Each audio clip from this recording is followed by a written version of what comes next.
1998년 김철수 52세는 26살이었다. 그때만 해도 세상은 넓었고 미래는 무한한 가능성으로 가득 차 있었다. 그는 중소제조업체에서 막 일하기 시작한 신입사원이었고 하루하루 배우는 것이 많아 재미있었다. 무엇보다도 회사 앞 분식집에서 일하는 정미당 씨 24세를 만나면서 그의 인생은 완전히 달라졌다. 정미는 밝고 씩씩한 사람이었다. 철수는 그녀의 당찬 성격에 반했고 매일같이 그 분식집을 찾았다. 라면을 먹으면서도 김밥을 먹으면서도 그녀를 바라보았다. 어느 날 철수는 용기를 내서 물었다. 정미 씨, 이번 주말에 영화 보러 갈래요? 그렇게 시작된 연애는 2년 동안 이어졌고 결국 두 사람은 결혼을 결심했다.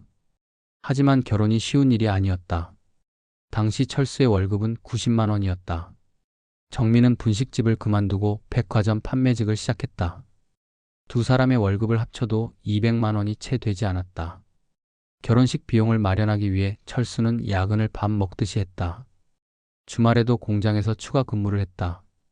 우리 그냥 신혼여행은 국내로 가자. 제주도 정도면 괜찮지 않을까? 그래, 나도 괜찮아. 중요한 건 우리 둘이잖아. 2001년 두 사람은 작은 전세방을 얻어 신혼생활을 시작했다. 그렇게 행복하게 살 줄 알았다. 하지만 결혼 생활은 연애 때와는 전혀 달랐다. 결혼 후 2년 만에 첫째 아들이 태어났다. 기뻤지만 현실은 가혹했다. 집 월세 50만 원, 생활비 100만 원, 육아비용 30만 원. 매달 버는 돈이 빠져나가는 속도가 더 빨랐다. 아내는 육아 때문에 일을 쉬었고 철수는 혼자서 돈을 벌어야 했다. 그래도 그는 포기하지 않았다. 일을 더 열심히 했다. 회사에서 인정받아 대리로 승진했고 몇 년 후엔 과장이 되었다. 2009년 둘째가 태어났다. 더 큰 집이 필요했고 결국 대출을 받아 작은 아파트를 장만했다. 빚이 많긴 하지만 이제 우리도 내 집이 생겼어. 그렇게 40대까지 숨 가쁘게 달려왔다. 그리고 어느덧 그는 생산관리팀장이 되어 있었다. 그러던 어느 날 회사에서 희망퇴직 공고가 내려왔다. 철수는 처음엔 남의 일이라 생각했다.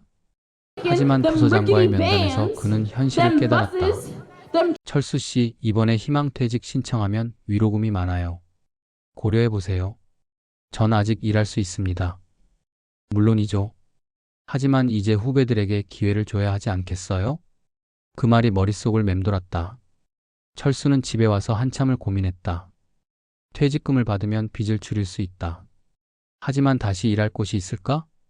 아내는 조용히 말했다. 우리 이제 다른 길을 생각해봐야 하지 않을까? 결국 그는 퇴직을 결심했다. 처음엔 여유가 있었다. 매일 아침 천천히 일어나고 그동안 못했던 여행도 다녀왔다. 하지만 퇴직 후 3개월이 지나면서 현실이 보이기 시작했다. 대출금 7천만 원, 생활비 130만 원, 부모님 부양비 70만 원, 자녀 교육비 계속 증가. 이대로 가면 퇴직금은 몇 년 안에 바닥날 것이 뻔했다. 철수는 다시 이력서를 쓰기 시작했다. 하지만 50대에게 돌아오는 대답은 냉혹했다. 죄송합니다. 우리는 젊은 인력을 원합니다. 경험은 많지만 나이 제한이 있습니다. 20군데, 30군데 지원했지만 결과는 같았다. 나는 이제 어디에도 필요 없는 사람이 된 건가? 불안감에 밤잠을 설쳤다.